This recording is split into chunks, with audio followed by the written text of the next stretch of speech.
Hi, it's Chris with Implied Music. Today I want to talk about polyrhythms and an easy way to record them using step recording. Almost every DAW is going to have a step recorder, something that allows you to get one note at a time into your timeline. And polyrhythms particularly can be difficult to perform. 3 against 2 or even 3 against 4. It's an intricate concept, but if you layer the patterns one pass at a time, you can get interesting results. So you may have a musical idea that you have a hard time performing, but you can get it out, get it into the DAW, experiment a bit. I love this approach. It's essentially a composer's approach, but it's just kind of graphic on the screen. Let's take a look at step recording today.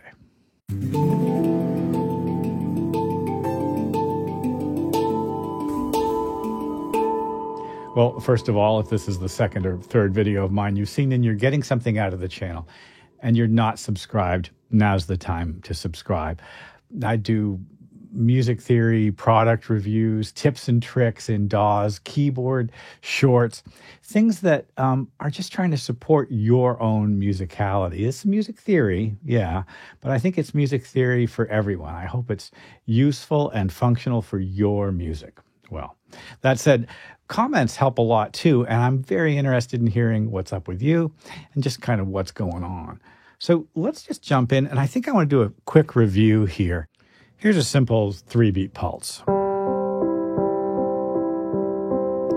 And here's 2 against that 3.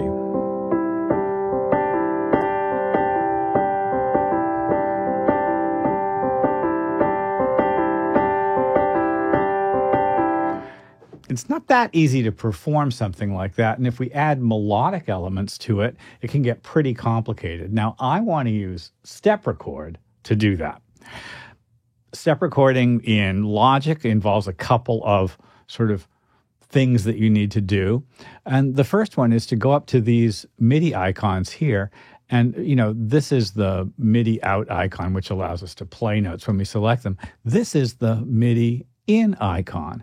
And now if I play a note, it appears on my timeline. And it's just going to appear, dividing the beat in eighth notes. And that's not going to be that useful for me. In fact, I'm very interested in setting a very specific rhythmic length. And in order to do that, I open the step input keyboard window. Well, there it is right there. And you can see now that I've got a bunch of selections, including whole, half, quarter, and eighth notes. Those are basically 4-beat notes, 2-beat notes, quarter-beat notes, and then eighths divide the beat in half. I also have a triplet selection over here. So I'm going to begin my study of this here with something really fairly simple. I'm going to have simple quarter notes doing a chord progression.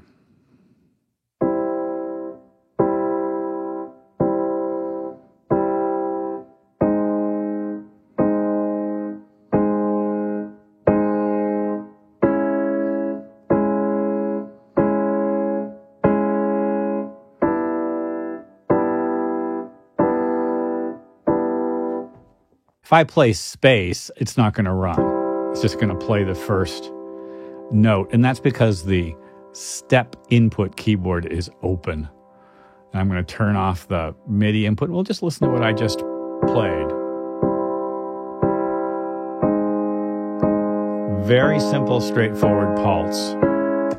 And it's 4 quarter notes per measure. Now, something interesting might be to put 3 quarter notes to a measure over the top of that.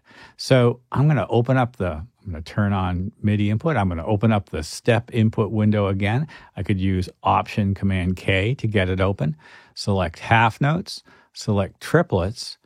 And now each note that I play is going to be worth 1/3 of a measure as opposed to 1/4 of a measure. Okay, a little melody against what we just did.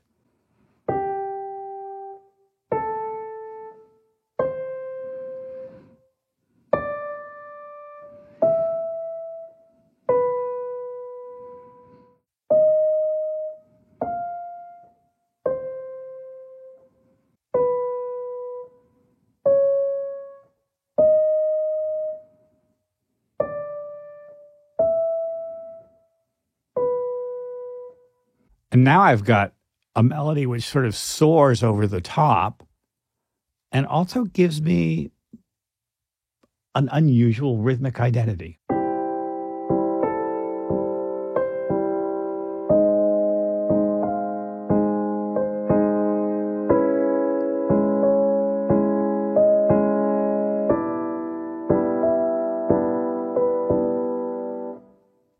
It sounds great to me, and it's the kind of thing that I would love to hear in an orchestra, give those different lines to different parts. Now, we can also use step recording to do complicated interference of periodicity, phrases of differing lengths that interact over time. I'll show you what I mean. So my first phrase is going to be a 5-note phrase that goes up, and it's just going to be a simple arpeggio.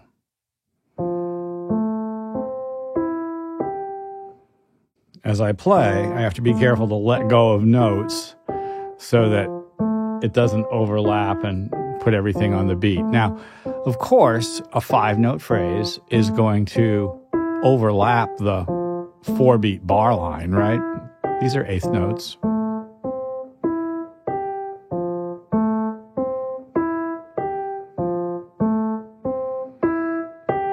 I did 8 of them. That might be enough, but it might not. We'll just have to see. We're going to roll back to the beginning. And now, against that, I'm going to create a 4-note phrase. It'll take 20 beats for them to come around on each other. Let's just see how all this works out. All right, here we go.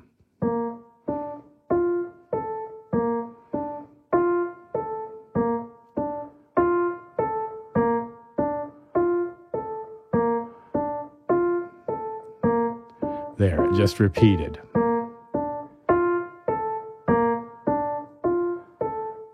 Each beat has its own interval. It'll be interesting to hear these.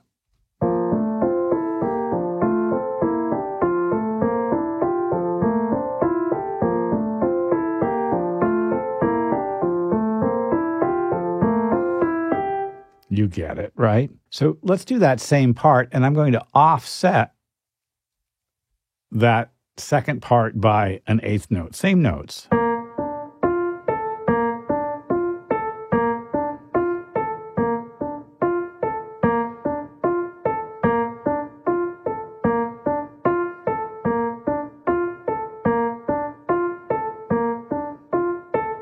This is the kind of thing I practice doing myself, but it's fun to be able to just program it in to hear how it sounds.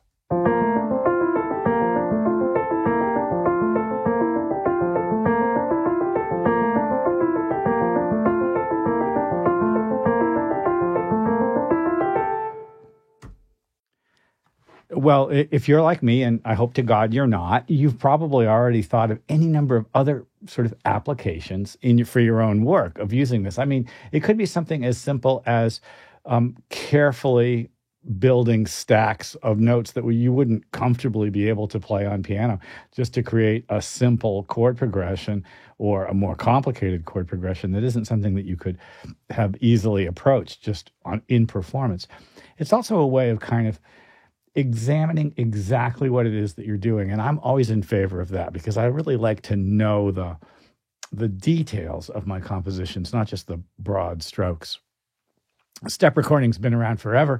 My first exposure to step recording was with voltage-controlled synthesizers in the 70s, when each step had its own knob that would send out a specific voltage, and that voltage would control the pitch or some other element of an actual oscillator.